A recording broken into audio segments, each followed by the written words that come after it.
রেলপথ নিয়ে অনেক কথা হচ্ছে, অনেক লেখালেখি হচ্ছে, কি ক্ষতি হবে সব লেখা হচ্ছে, কিন্তু কেউ কিন্তু লেখে না কি করতে হবে। প্রিয় ভাইরা, সমস্যা আছে, সমস্যা থাকবে, এর সমাধান করতে হবে। আমরা পাকিস্তানিদের সঙ্গে যুদ্ধ করেছি। মাওলানা ভাসানী বলেছিলেন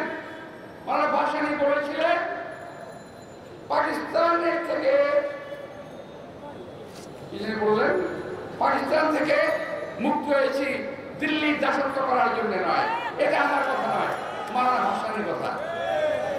প্রিয় ভাইরা, ইদানিং এই কথার উপরে আমাদের বিরোধী দলের নেতা কিনা আমাদের কাদের সাহেব খুব ক্ষুব্ধ হয়েছে ভীষণ। বিএনপি ভারত বিদ্বেষী কথা বলছে। আরেকটা কথা আজকে বলছেন, বিদেশে আওয়ামী লীগের কোনো প্রভু নাই, বন্ধু আছে। ডায়লগটা কিন্তু আমার নেত্রী বেগম খালেদা জিয়া প্রথম বলেন, বিদেশে আমাদের কোনো বন্ধু না, শত্রু নাই, প্রভু নাই, কিন্তু আমাদের বন্ধু আছে। কথাটা বাস্তব। এটা কে বলেছে? দেশনেত্রী বেগম খালেদা জিয়া। সেই কথাটা আজকে ওবায়দুল কাদের সাহেব বলেছেন যে আমাদের বিদেশে আমাদের বন্ধু আছে। এখন উনি বলেন ভারত বিদ্বেষী কথাবার্তা বলছে বিএনপি। ভাই, বিএনপি ভারত বিদ্বেষী কখনোই ছিল না। আপনারা বলছেন, আর আপনারা আরেকটা বলছেন, আর বলছেন কি বলবো ভাই, বলছেন বাংলাদেশকে আওয়ামী লীগকে ভারতের সেবাদাস হিসেবে উনি আমাদেরকে বলতে চায়, পরিচিত করতে চায়। আরে ভাই, আমাদের পরিচিত হতে হতো, এখন আমরা হন নাই। এখন কি আপনার সেবাদাস সন্ন্যাই বলছেন? সবকিছু দিয়ে দেওয়ার পরে সব এনেছেন কি, আনলেন কি? তো যাই হোক, এখন আমরা কাউকে যারা এই কথা বলে ভারতের বিদ্বেষী, ভারত বিদ্বেষী কথাবার্তা বলছে, তারা ভারতের নাগরিক বলে আমি আপত্তি করতাম না। যারা ভারতের নাগরিক তারা এখন বললে বলতেই পারে, কিন্তু কাদের সাহেব এজেন্সি নিয়ে আজকে বলছেন যে উনি সেবাদাস নন।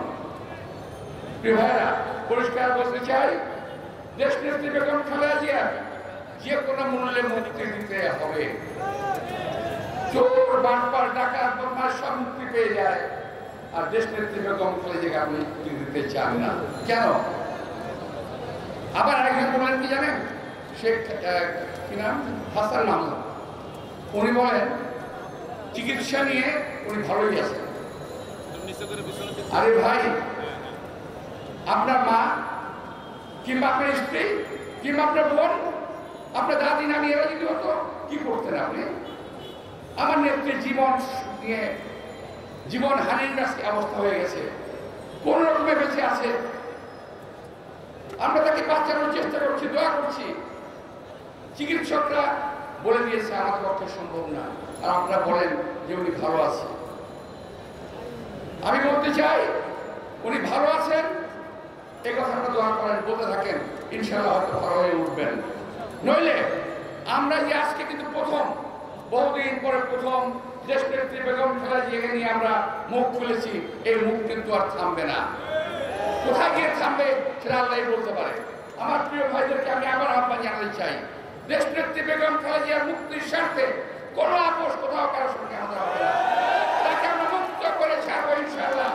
কোনো পরিস্থিতিতেই কোনো কিছুর কোনো বাধা আমরা মেনে চলবো না।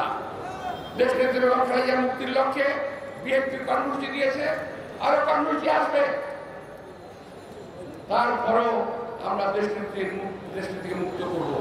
আমরা চিকিৎসার কথা বলি না, এখন আমরা টায়ার্ড হয়ে গেছি। আমরা এখন অভাব, দুর্ভিক্ষ, চুরির কথা বলি না, আমরা টায়ার্ড হয়ে গেছি। এখন দেশনেত্রী, একমাত্র দেশনেত্রী, আমাদের ওনাকে মুক্ত করতে হবে। ওনাকে এই দেশের স্বাধীনতা, সার্বভৌমত্ব বজায় রাখতে হলে দেশনেত্রী বেগম খালেদা জিয়ার বিকল্প কিছু নাই। একটা শেষ কথা বলতে চাই, সেটা হলো আওয়ামী লীগ এবং গণতন্ত্র কখনো একসঙ্গে চলে না। আওয়ামী লীগ আর গণতন্ত্র পাশাপাশি যায় না। আর খালেদা জিয়া বিহীন গণতন্ত্র বাংলাদেশে চলতে হবে না। গণতন্ত্র আসবে, খালেদা জিয়াও আসবে। খালেদা জিয়া বিহীন গণতন্ত্র নাই দেশে, খেলা জিয়া নাই, গণতন্ত্র নাই। প্রিয় দেশবাসী, প্রিয় ভাইরা, ইনশাআল্লাহ নিরাশ না হয়ে আমরা আগামী দিনে আলোর বোর্ড থেকে হাতে আগে এগিয়ে চাই, যাতে করে এই দেশকে বেগম খালেদা মুক্ত করতে পারি, দেশ মাতা বেগম খালেদা মুক্ত করতে পারি, এই দেশকে আমরা মুক্ত রাখতে পারি। সবাইকে ধন্যবাদ। খোদা হাফেজ।